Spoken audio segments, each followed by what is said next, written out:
In the infinite beginning, before time had even been given a name, and before the stars had found their places to shine in the sky, there was only a vast and endless void of complete, silent nothingness waiting for a spark.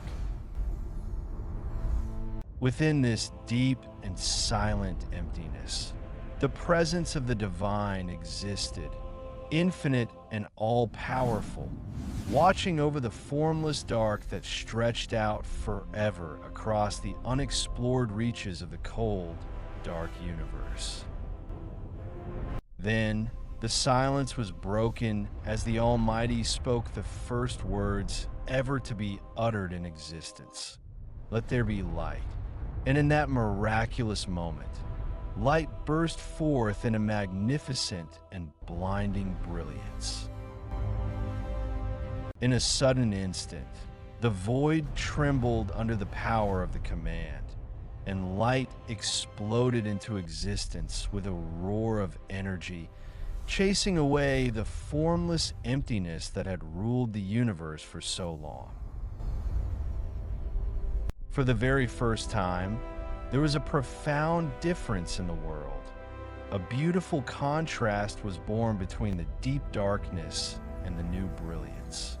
God called the light day, and the darkness he called night. On the second day of this grand design, God spoke again, and the waters obeyed his voice. He separated the waters that were below from the waters that were above, creating a clear and vast blue expansion.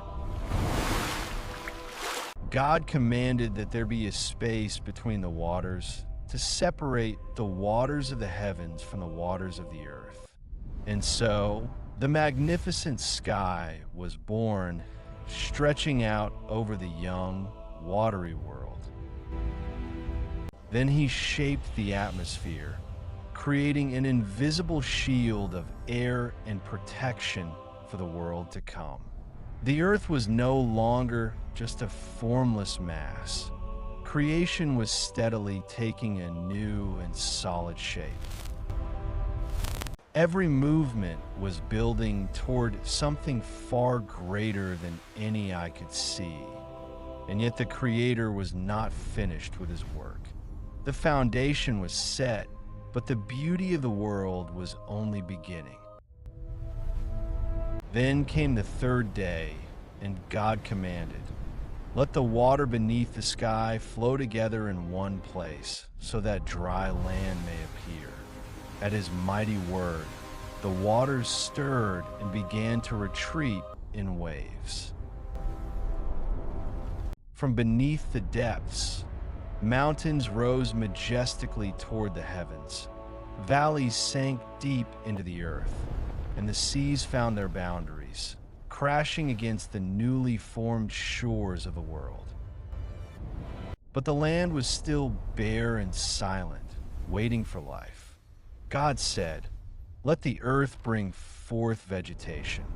Then life began as God commanded the earth to sprout every kind of plant and green living thing. The barren ground awakened as rich green tendrils pushed through the moist soil, stretching eagerly toward the sky. Trees unfurled their branches as if tasting the fresh air for the very first time. Behold the dawn. For the first time, the world breathed with the scent of flowers and leaves, and God looked upon his creation and saw that it was good. The vibrant colors of the flora painted the world in beauty.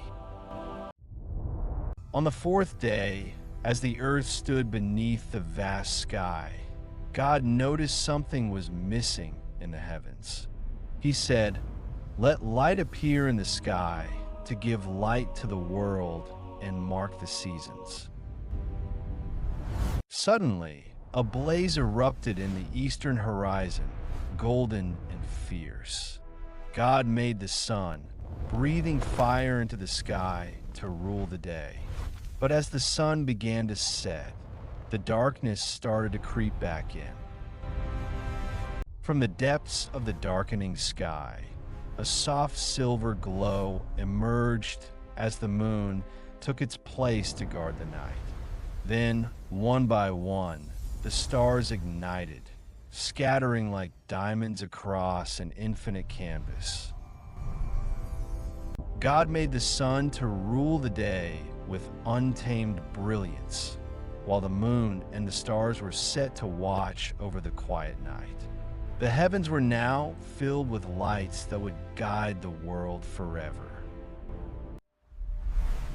Then came the fifth day, and the silent waters of the deep began to stir with movement.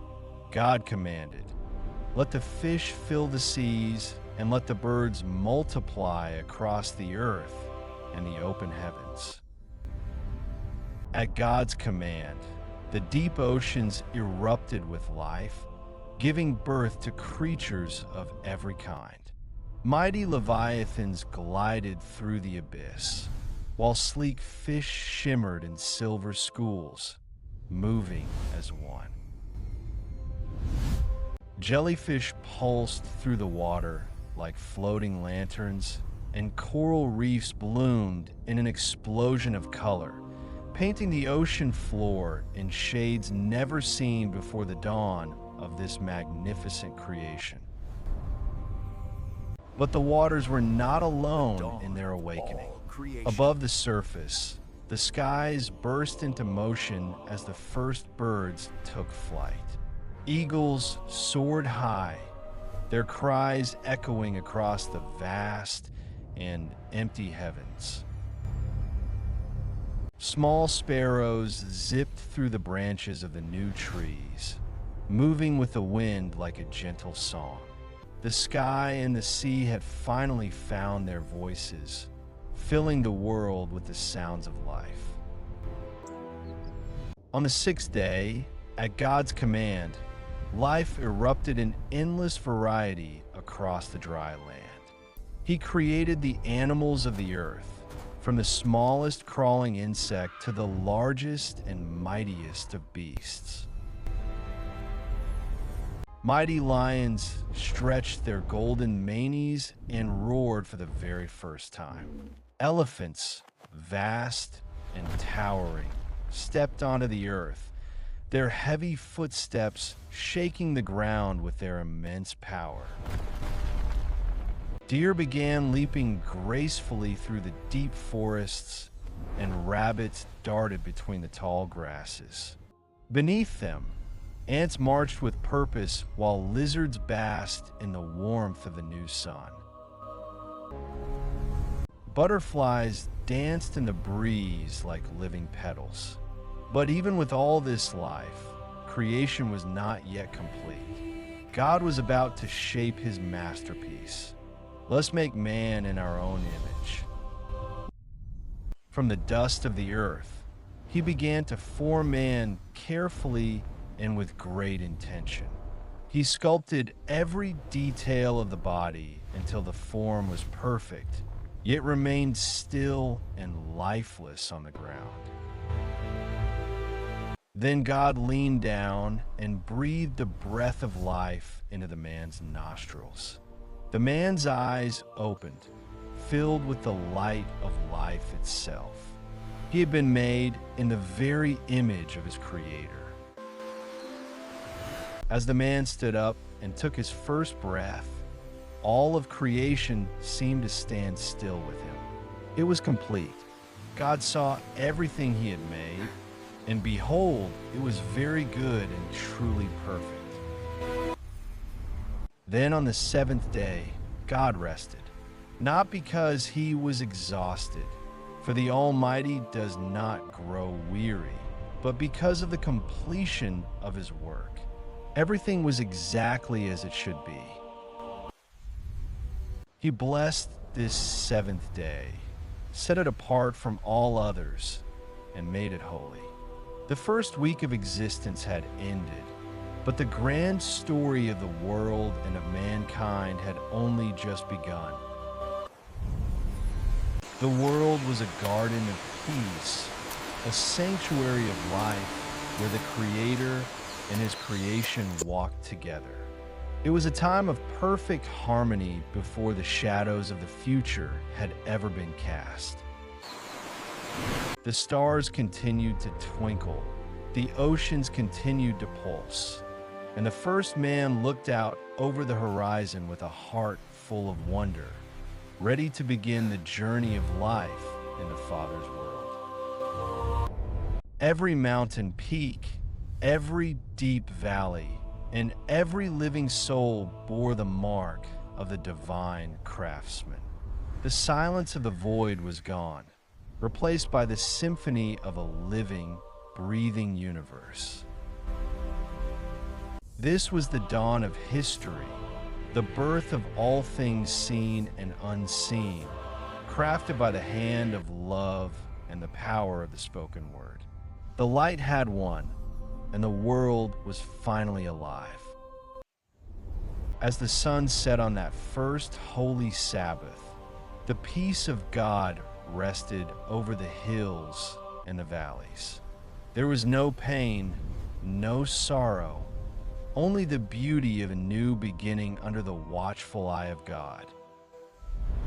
The lions laid down in the grass, the eagles nested in the high rocks, and the man walked through the cool of the day, speaking to the one who had given him life and a world to call home. Is so beautiful. The story of creation is a reminder that we are not here by accident, but by design. Every detail of our world was thought of and spoken into being by a creator who saw that it was good. From the smallest atom to the largest galaxy, the signature of the divine is written in the fabric of existence. The 7 days were just the start of an eternal relationship between God and man. In the quiet of the garden, the dew settled on the leaves like liquid diamonds. Everything was pristine, untouched by decay or the passage of time, shimmering with a pure and holy light. Adam looked at his hands, moving his fingers with a sense of discovery. He felt the warmth of the sun on his skin and the soft texture of the grass beneath his feet for the very first time. He listened to the distant roar of a waterfall and the rhythmic chirping of crickets in the undergrowth. Every sense was a new gateway to understanding the magnificent world he now inhabited. The wind whispered through the ancient trees, carrying the scent of jasmine and ripening fruit. It was a world of abundance, where every need was met before it was even felt by the living soul. God's voice was not a thunderous terror, but a gentle presence that walked in the garden. There was a friendship there, a bond between the maker and the made that defined the purpose of life. The animals did not fear the man, nor did they fear each other. The wolf and the lamb grazed in the same meadow, and the leopard rested beside the kid in a state of perfect natural peace. Every sunrise was a celebration of the light that had first broken the darkness. Every sunset was a testament to the order and the rhythm that God had established within the turning of the spheres. The moon reflected the glory of a sun it did not possess, just as creation reflected the glory of a creator it could not fully contain. The harmony of the universe was a song without words. As the days turned into weeks, the man began to name the creatures, observing their beauty and their unique traits. He saw the wisdom of God in the trunk of the elephant and the wing of the bee. There was a deep logic to the world, a mathematical beauty in the petals of a flower and the spiral of a shell. God had not just made a world. He had crafted a masterpiece of engineering and art.